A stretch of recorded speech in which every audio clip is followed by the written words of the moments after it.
In Brazil, the democracy is strong, but the corruption is vertigo.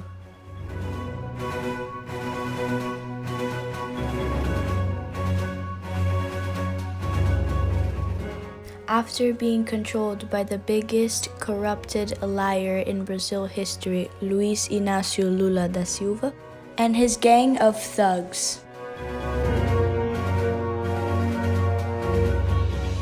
Today, Brazil is governed by the Democrat, honest, humble, and brave Jair Bolsonaro, with both his military and technical ministers and the support of his good citizens. The oil company Petrobras was the epicenter of the PT corruption, and Lula had billions of annual loss during the Lula's government. In 2019, during Bolsonaro's demand, the company had billions of dollars gained because they took out all of the corrupted workers that robbed the company under the order of the corrupted government of Dilma and Lula.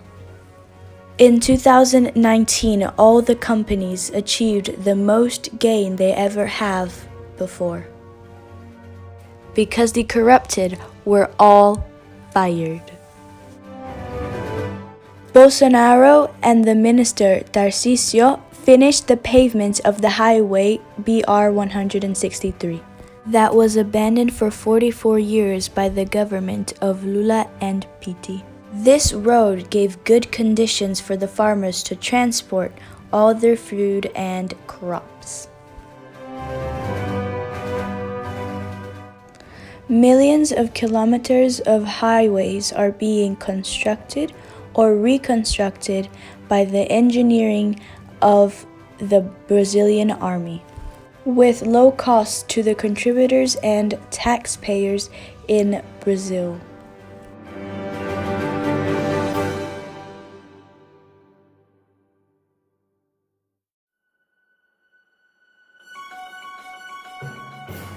The construction of the bridge that connects both Brazil and Paraguay is also being completed very quickly, which was also abandoned by the PT.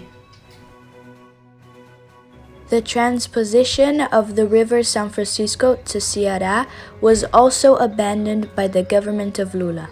While Brazil had no money for these constructions, Lula invested millions in dictatorships in Latin America and Africa, like, for example, the ports of Mariel in Cuba.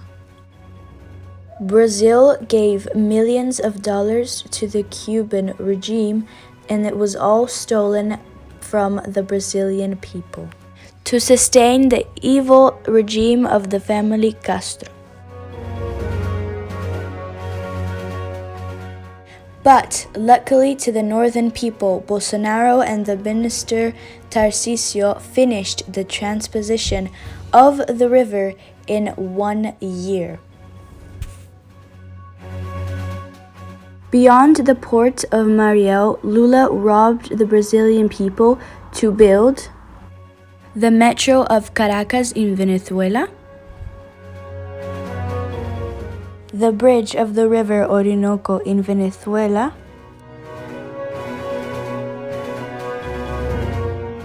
dam in Moamba in Mozambique, the airport in Nacala in Mozambique, the hydroelectric of Tumarin in Nicaragua,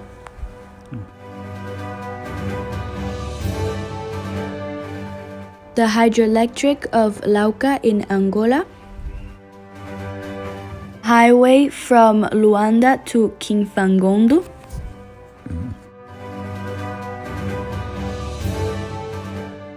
hydroelectric San Francisco in the equator,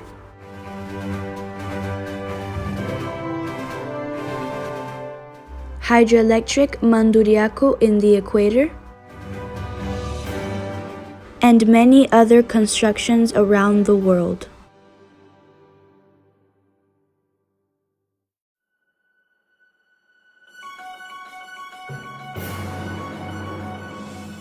Lula was getting briberies by these investments, and what he used to send money to these countries was the National Bank of Disinvolvement.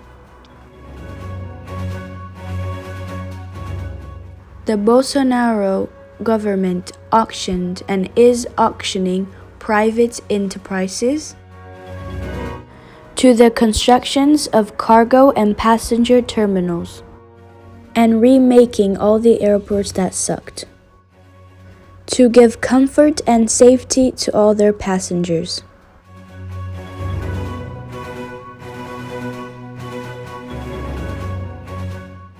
The party of Lula in the Congress voted against the project of basic sanitation for private enterprises, even though half of the houses in Brazil do not have any type of piped water. Bolsonaro is going to finish 33 constructions in the second semester of 2020 that weren't finished for 10 to 40 years.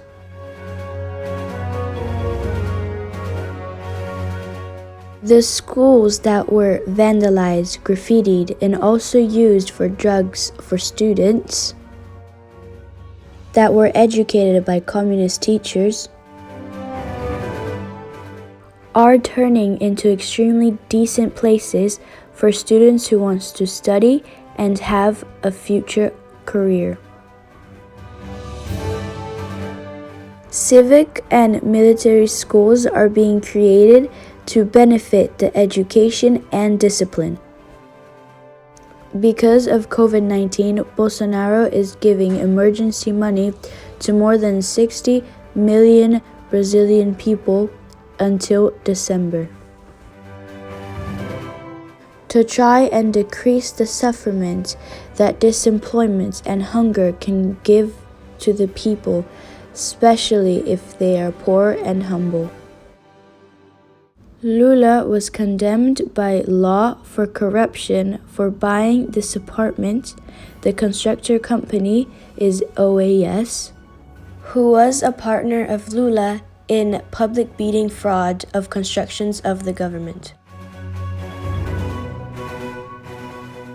Lula was also condemned for reforming this cottage in the city of Atibaia, where he received bribery from the company Odebrecht, who also was his partner in public bidding frauds.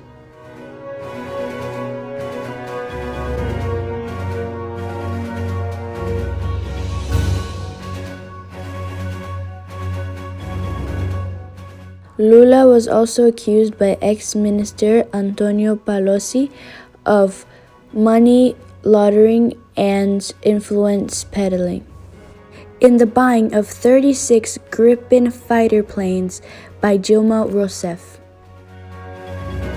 The ex-president Lula had many lawsuits of corruption and money laundering.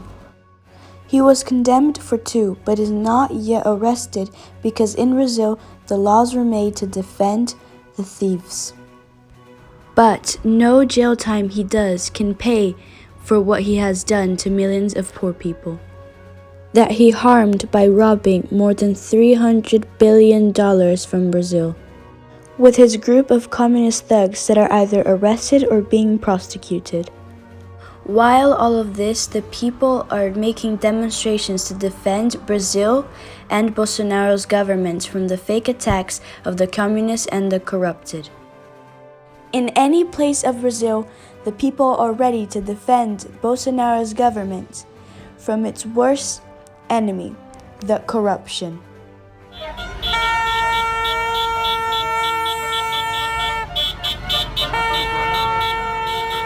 Brasil acima de tudo, Deus acima de todos.